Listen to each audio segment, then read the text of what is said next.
यावर्षी क्रांतीसूर्य महात्मा ज्योतिबा फुले यांच्या जयंतीला 200 वर्ष पूर्ण होत आहे आणि हा जन्मोत्सव असल्यामुळे वर्षभर हे कार्यक्रम चालणार आहे।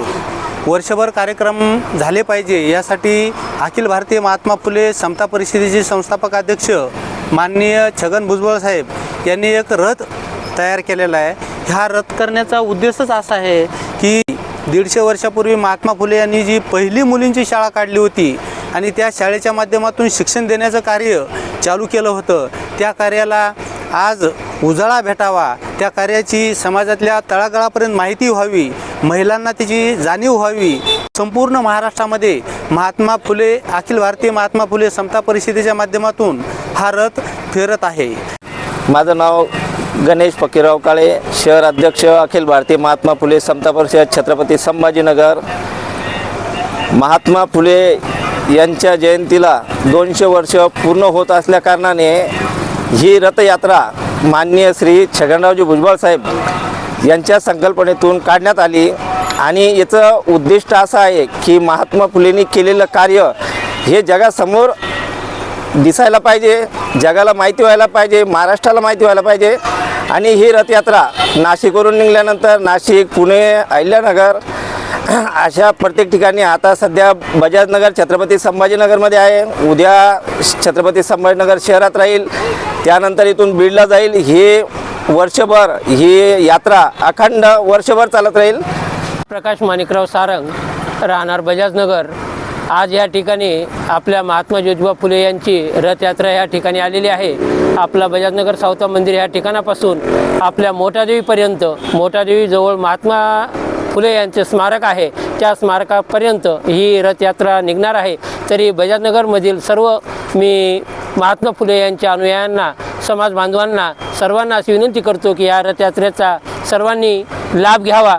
संपूर्ण महाराष्ट्रात वेगवेगळ्या शहरामध्ये, वेगवेगळ्या तालुक्याच्या ठिकाणी ही प्रतिकृती जाणार आहे आणि मी सर्व फुलेप्रेमींना असं आवाहन करतो की आपण सर्वांनी ही प्रतिकृती बघावी आणि खऱ्या अर्थानं ज्यांनी ज्ञानाची ज्योत लावली ते आपले क्रांतीसूर्य महात्मा ज्योतिराव फुले आणि सावित्रीबाई फुले यांनी ज्या परिस्थितीमधनं सर्वसामान्याला, शूद्रांना, स्त्रियांना, सर्वांना ज्ञानाची दारं खुली केली, ते आपण सर्वांनी समजून घेतला पाहिजे। हा इतिहास समजून घेतला पाहिजे की आपण कोणामुळे इथपर्यंत येऊन पोहोचलो आहोत। आणि सर्वांना माझं आवाहन आहे की आपण सर्वांनी ही जी प्रतिकृती आहे येऊन बघावी आणि ह्या प्रतिकृतीतून आपणही प्रेरणा घ्यावी की अशा पद्धतीनं सामाजिक कार्य कशा पद्धतीनं पुढे नेता येईल आणि कशा रीतीनं क्रांतीसूर्य महात्मा ज्योतिराव फुले आणि सावित्रीबाई फुले यांचा कार्याचा वसा हा आपल्याला पुढे घेऊन जाता येईल, या दृष्टीने आपले प्रयत्न असावेत। मी माननीय गणेश काळे सर यांनाही खूप खूप शुभेच्छा देतो आणि धन्यवाद व्यक्त करतो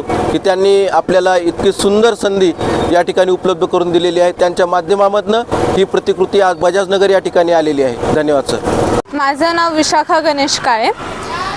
आज इथे बजाजनगरमध्ये महात्मा फुले यांनी पहिल्यांदा सुरू केलेली शाळा भिडेवाड्यामध्ये काढली गेलेली होती, त्याचं चित्ररथ इथे आलेलं आहे। ह्या चित्ररथाचं उद्देश एवढं की क्रांतीसूर्य महात्मा ज्योतिराव फुले यांच्या जयंतीला ह्या 200 वर्ष पूर्ण होत आहेत आणि महात्मा फुलेंनी केलेलं कार्य हे सर्व लोकांपर्यंत, तळागाळापर्यंत पोहोचलं पाहिजे, याचा ह्या कारणामुळे हा रथ काढला गेलेला आहे आणि हा प्रत्येक जिल्ह्यामध्ये जाऊन महात्मा फुलेंनी केलेलं कार्य सांगण्याचा यामागचा उद्देश आहे। अखिल भारतीय महात्मा फुले समता परिषदचे संस्थापक अध्यक्ष छगनरावजी भुजबळ साहेब आणि समीर भाऊंचा हा उद्देश की महात्मा फुलेंनी जे कार्य केलं त्यांच्यापासून कोणीही वंचित राहू नये। आज इथे बजाजनगरमध्ये हा चित्ररथ आलेला आहे, तसाच उद्या छत्रपती संभाजीनगरमध्ये हा चित्ररथ जाईल। तरी सर्व फुले अनुयायांनी आणि फुलेप्रेमींनी नक्की हा रथ पाहावा आणि महात्मा फुलेंचं कार्यसुद्धा जाणून घ्यावं। धन्यवाद।